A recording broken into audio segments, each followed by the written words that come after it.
Como todos hemos visto, el lunes de esta semana, Daniel Matamala, en su programa 360 de CNN Chile, entrevistó a la diputada de RN, Camila Flores.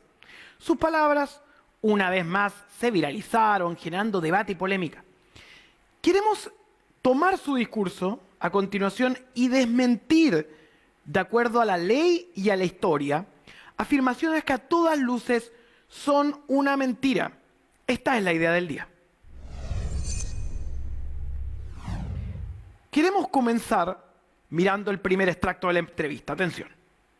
Porque es el Congreso quien, previamente al pronunciamiento militar, realizan un acuerdo, un proyecto de acuerdo donde señalan, y de hecho es el ministro del Interior del Gobierno de la Unidad Popular de Salvador Allende, quien previamente incluso fue interpelado en la Cámara de Diputados, y donde se señalan las vulneraciones a la Carta Fundamental y una serie de derechos, a la legislación nacional. Pero el Congreso no destituyó al presidente Allende, diputado. No lo destituyó. Yo no estoy diciendo que lo haya destituido, pero sí apoyaron el pronunciamiento militar del año 73.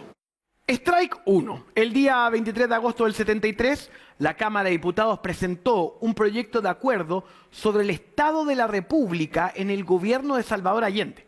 Para entonces, la oposición agrupada en la Confederación de la Democracia era mayoría en ambas cámaras. Ello facultaba a la oposición a Allende a generar destituciones de funcionarios de gobierno, como una forma de muñequeo de poder contra las decisiones que tomase el gobierno de Salvador Allende. En agosto de 1973, el gobierno de Allende estaba integrando a militares como ministros de su gabinete en 4 carteras, entre ellas Defensa, que era ocupada por el entonces comandante en jefe del ejército, general Carlos Prats. El proyecto de acuerdo les planteaba a los militares que estaban en el gobierno sobre cuál lado de la vereda iban a elegir, si estar dentro del programa político de la UPE, Unidad Popular, o si actuarían en sus ministerios fuera de este programa. El tercer punto del acuerdo parlamentario dice textualmente que la presencia de dichos señores ministros en el gobierno importaría un valioso servicio a la República. En caso contrario, comprometerían gravemente el carácter nacional y profesional de las Fuerzas Armadas y del Cuerpo de Carabineros. De acuerdo, sí, este acuerdo entre los diputados entonces son un llamado de atención a 4 integrantes en particular.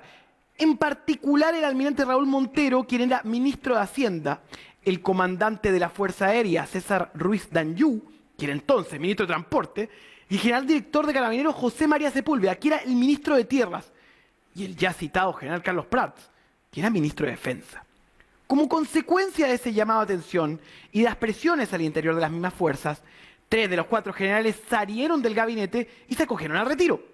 El único que se mantuvo en el gobierno fue el general director de Carabineros.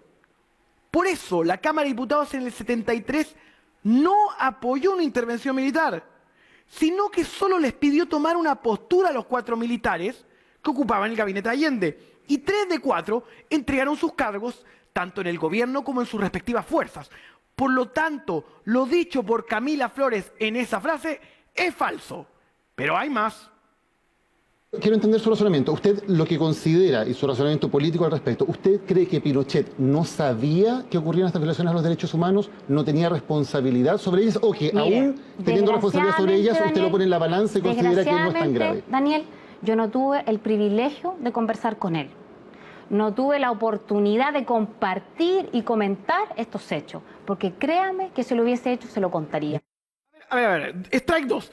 En el campo de la argumentación existen los argumentos propiamente tales y las falacias, que se visten de argumentos lógicos y válidos, pero no lo son.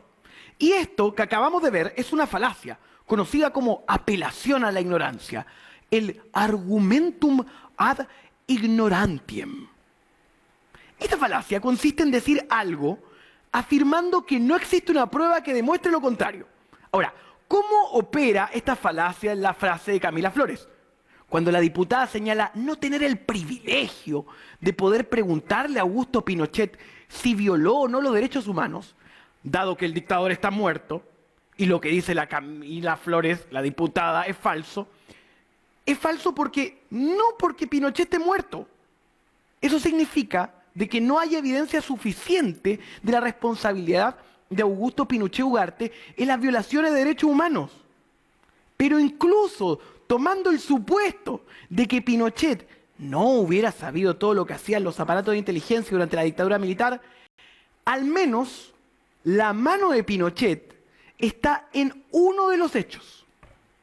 La Agencia Central de Investigación de los Estados Unidos, la CIA, ha desclasificado informaciones que apuntan al rol directo que tuvo Pinochet en el asesinato del exministro del gobierno de la Unidad Popular, Orlando Letelier, en el año 1976, en la ciudad de Washington.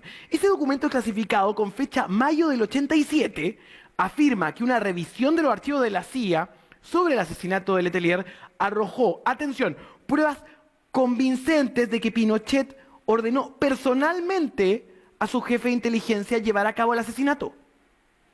Cabe destacar que el atentado a Letelier fue el primer acto terrorista perpetrado por un Estado extranjero en territorio estadounidense. Ahora, hay otra mentira. Que acá lo que se vivió en nuestro país era un enfrentamiento entre civiles. A los otros se les mató simplemente por pensar distinto, donde eran civiles absolutamente indefensos que no tenían la posibilidad de defenderse. Perdón. Camila Flores mezcla dos cosas en ese punto. Cuando dice que hubo enfrentamientos entre civiles, ella se refiere a los hechos sucedidos antes del golpe de Estado. Las duras peleas políticas ocurridas antes de septiembre del 73 fueron enfrentamientos entre civiles, aún concediendo que existieron grupos armados afines a la Unidad Popular. Dichas organizaciones no equivalían en poderío militar y estratégico a los recursos de las Fuerzas Armadas y de Orden. Por eso en el momento que los militares toman el poder, el enfrentamiento deja de ser entre civiles. ¿Se entiende? ¿Sí? ¿Se entiende? Se me va la voz incluso. Como el monopolio de las armas está en manos de las Fuerzas Armadas, la situación no es entre pares de diferente signo político, sino una pelea asimétrica entre civiles escudados detrás del monopolio de las armas y civiles víctimas del monopolio de las armas. Entonces, esa persecución ideológica no fue contra personas en igualdad de condiciones con las Fuerzas Armadas. No eran iguales. Encima, se cerró un Congreso Nacional, se prohibieron los partidos políticos, se quemaron libros públicamente para exhibir la censura y se exilió personas. No solo se mató a gente por pensar distinto, sino que también se la persiguió. Y eso ocurrió a lo largo de toda la dictadura militar. Strike 3. Esos fragmentos representan afirmaciones que buscan instalar un planteamiento político basado en falsedades. La evidencia está en los hechos históricos, como en los documentos que respaldan. Señoras y señores, descansen, reflexionen. Muy buenas noches.